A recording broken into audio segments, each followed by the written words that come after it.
What's up guys, I'm Chris Doughty, aka Doughtinator. Welcome back to the channel. We've got an FIA race for you now, Group 1 at Spa. Group 1 is a class that I feel very confident in. The Spa also was actually last week's daily races, so I've done quite a few laps in the Group 1 cars, but I'm actually probably not quite familiar with the fastest car. So I'm using the Toyota TS050. In the qualifying we get pretty much the best we can get out of it, but it's only going to put us provisional 14th, so not ideal. If you are watching this video, only 17% of the people watching these videos are subscribed. One of the subscribers is Zavizic. Thank you very much for your support. Also check out Zavizic's YouTube channel. Probably one of the fastest racers in GT Sports. So in fact I've got him to blame really, because Zavizic made a video about how to save the hybrid in the Audi R18. Everyone seems to watch that video, and now the R18 is becoming the dominant car in Group 1. We're in the TS050 and the lights are going to go out and away we go. Traction control on 2 to start with. Belgian driver getting a bit of swaz off the line, and we're going to go into turn 1 playing with the MFD to get it back to radar, and we get bumped from behind, we get pushed wide in turn 1. Grid start for these Group 1 cars at Spa, always going to be chaos. But that qualifying session we just took part in was basically for nothing. Starting last on the grid now, pretty much down through Eau Rouge for the first time. We're going to get out the throttle just to go through. We're going to run on the hard tyres. Requirement for this race is hard tyres are required for every driver, but medium and soft tyres are available. As we're going to go, 2 cars split into one, and we get caught out there, almost go onto the grass, but we managed to save that one. As we're going to go through, a little bit of penalty for that driver ahead. I'm not sure if that was due to the contact or not. We're going to put a move on the French driver down into Brussels corner. The ancient pleb in front of us now. We're going to see him feature later on in the video. But this lap 1 is difficult. We're on the hard tyres. So basically there's 3 strategies for this race. A no stopper on the hard tyres. We're going to go to the outside. That's not going to work out for us. So yeah, no stoppers on hard is a valid strategy. And then the other strategies are basically 1 lap on hard at either the start or the end of the race, and then run the rest of the race on the soft tyres. Tyre wear for this race is very low. Pit stop time is around 26 seconds.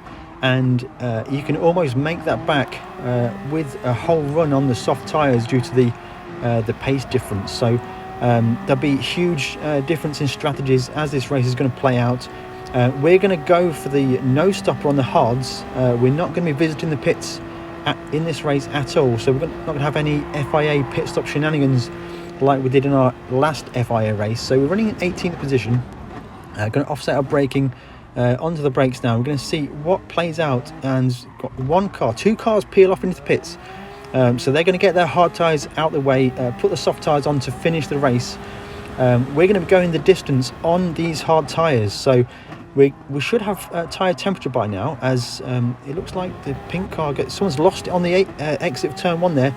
That's ideal for us. We're up to 11th position, so quite a significant few cars have pitted for soft tyres, and they're going to kind of come back to us as the race progresses.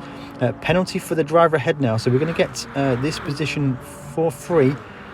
Just about, yeah, we cleared him quite easily. And I'm going to look back through the field now. So cars that have pitted. So the Austrian driver, he's the first of the pitters. Jono F1, Spanish driver, Doug Trio, another Austrian driver, Ancient Pleb, and the French driver have all pitted. So keep an eye out for them towards the end of the race. Back up front with us in P10, we are closing it into the back of the yellow and blue car. We've raced this guy quite a few times at Spa in Group 1, but he's actually gone for the I think it's the Peugeot 908, a car with no hybrid, but a very good top speed. So it's going to be difficult to maybe hang on to the back of him, but we'll have significant acceleration advantage coming out of the slower corners. The driver in 11th place looks like Map Light, the French driver there. Looking at the pace of everyone around me, we're all on the hard tyres, so This group of cars we're racing with right now, we're going to go no stopper. So this battle with all these cars here is going to be for position, and we're going to try and make the most of these hard tyres. So my choice for the TS050 Toyota is just because I feel confident driving that car. It's a really good car to drive, and it is the easiest car to drive. You don't have to do any double pedalling to regenerate hybrid or anything difficult like that. And I was hoping for this simplicity, but this is a 300 plus point FIA lobby, and I don't really think that using the safe car is going to cut it.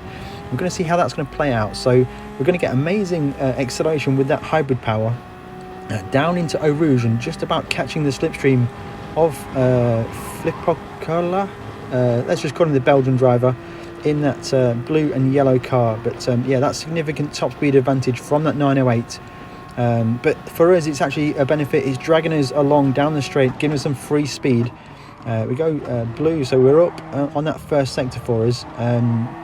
So with this being daily race C during the week that this event took place, I felt really confident. But for daily race C, it was medium and soft tyres. So going the no stopper, at this point I'm kind of starting to doubt whether it was the right thing to do. Driving the car on hards after being so used to driving the car on softs all week long, it just feels frustrating. We've just not quite got the bite. We've run a little bit wide, but we managed not to make a mistake. But all these little reference points, all these brake points, turning points, apex speeds, they're just all a bit slower using the hard tyres, and we're just not really enjoying the race so far. We are in 10th position. Now there will be people who will pit towards the end of the race. They'll be doing their first long stint on the soft tyres, and there will be people that will be starting to catch us up while they've done their early pit stop, and they'll be fighting back through the field on the soft tyres with a significant tyre advantage as the race comes to an end. So looking like that Belgian driver is starting to get away from us. It looks like Flow Riding has now got past the driver behind into 11th.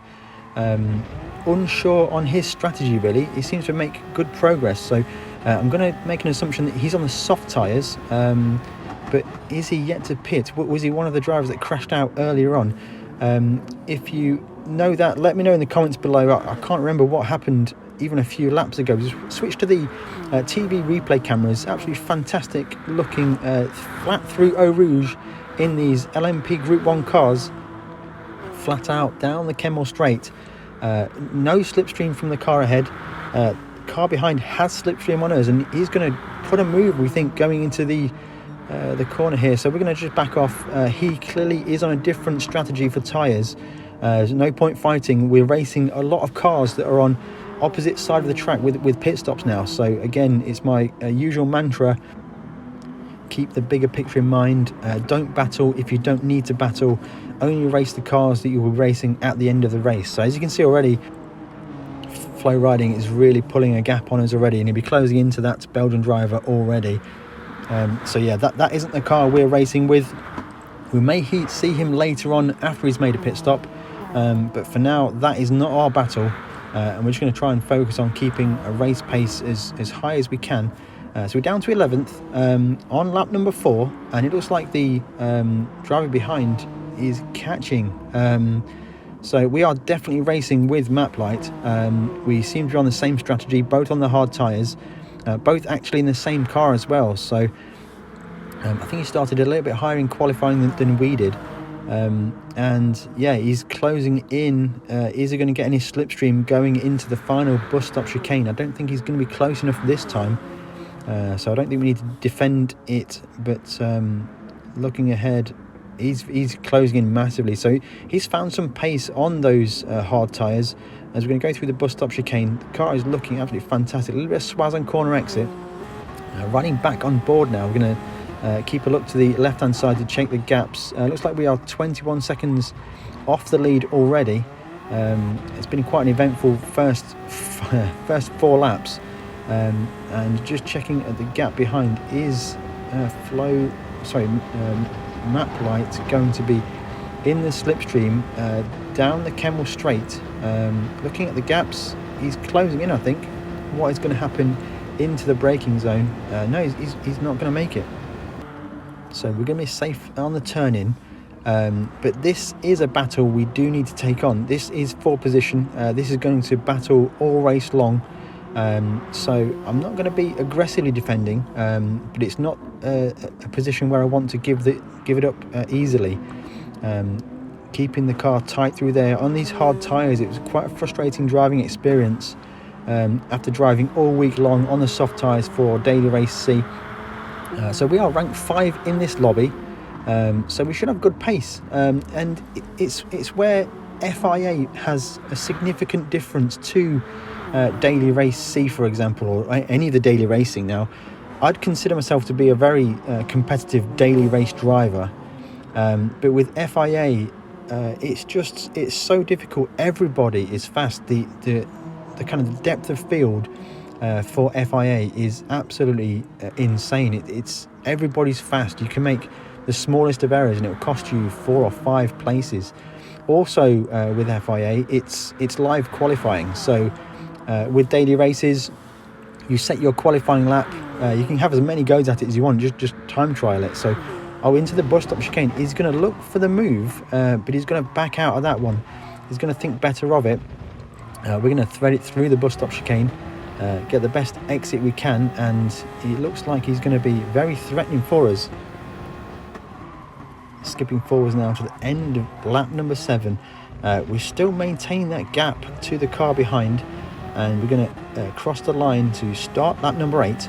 It looks like yellow flags ahead, so maybe someone's had an incident exiting turn 1, and the yellow flags have cleared now, so I think we are good. I don't think we're going to gain a position from that, but it looks like people are having trouble ahead, so maybe that's people on the hard tyres, maybe it's people with the soft tyres closing back in. The race is going to really explode towards the end as the people running on the soft tyres will make their final pit stop, as we're going to come under threat into the braking zone. We're going to go late on the brakes, side by side, but he's just going to put that move on us.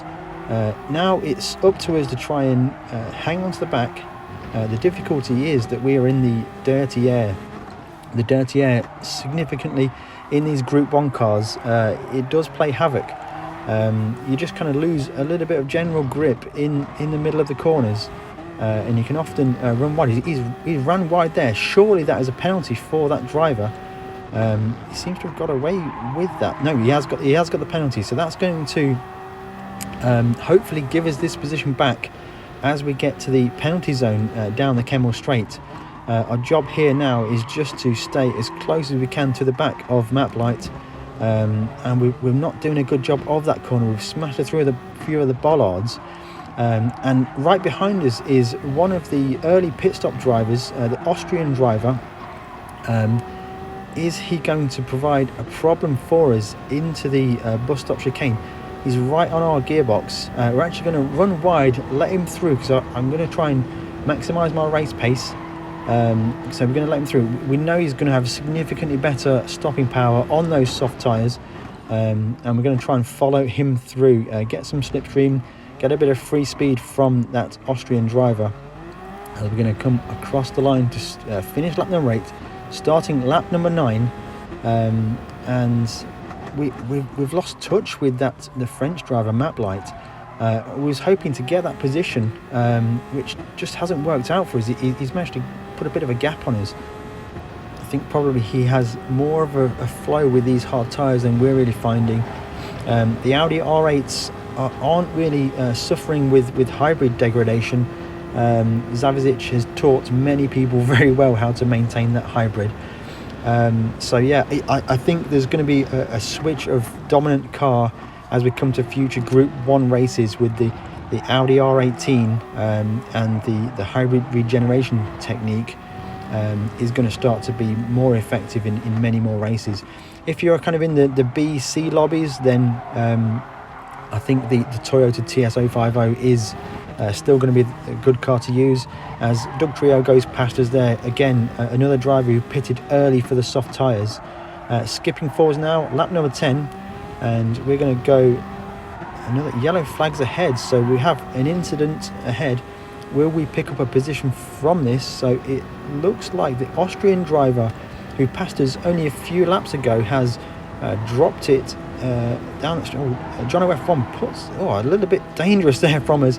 Are we going to get a penalty? Track limits penalty maybe? We've managed to survive that. But I gave Jono F1 quite a bit of space and still managed to make a little bit of contact and almost get me off the track. But it's all good. Now on to lap number 12. As you can see in the news feed, the pit stops are starting to happen for the drivers who are starting on the soft tyres. This is where the race is going to come alive, as all of the 3 different strategies start to converge. So we're running in 14th position, just barely holding onto the back of Map Light there. He seems to have got the better of us during the kind of middle and end part of the race. We have the Audi R18 of the Austrian driver. He's found his way back ahead of us now. So after his incident, he's used those soft tyres to close back in. We've got drivers behind who also made pit stops. So we're on the hard tyres right now. There are soft drivers around us who are just starting to catch back up with us. So we're going to have a big problem here, as we're going to try and defend from these guys on the last lap. We're in P12. As we're going to do turn 1, cars exiting the pits. So yeah, the car exiting the pits who will be on hard tyres to finish the race. We're going to clear him, so that's going to give us that position back. So through Eau Rouge for the final time, absolutely flat out, and we're going to have the driver behind us, the French driver, is going to be on soft tyres. We've got the hard tyres. French driver to the outside into the braking zone. What I'm going to do here to defend, we're going to go very brave on the brakes, very deep. Even with the hard tyres, we managed to get that move done. And the cars are starting to queue up right behind us. We're under a huge threat now. All these soft tyre runners queuing up behind me on the hard tyres. We're going to get on the brakes into this difficult corner. The car just not wanting to stay on the apex. We're going to go side by side again with the French driver. And it's going to provide very difficult. We managed to just get the car in the track limits. The French driver is looking incredibly threatening behind. A penalty, it looks like, for the driver behind. At the time, we didn't know that penalty was going to be applied. French driver puts a move on us round Pouon. Solid move there, dominating us with those softer tyres. So now we're looking to get the best exit we can into the long drag towards the final bus stop chicane. Getting a good exit here is ideal. We need to lift a little bit just to keep the car in the track limits. Side by side with the Audi R18 of the ancient pleb. At the time, we are battling for this, and we're going to try and run it to the line. So we're in P13, currently under threat for P14. He's going to get us to the inside. We're going to switch to the inside, but then we realise he's got a 1 second penalty. So all we need to do is finish just behind us, just behind him, and we're going to cross the line. 14th on the track, but 13th due to penalties. And that's going to complete this FIA race for us. Group 1 at Spa. I expected better, to be honest. But the FIA, it's so hard. Everybody's so fast. And unless you're 100% on your game, running perfect laps, then you're going to get swallowed up. If you have enjoyed that video, hit the like button, consider subscribing, and we'll catch you in the next one.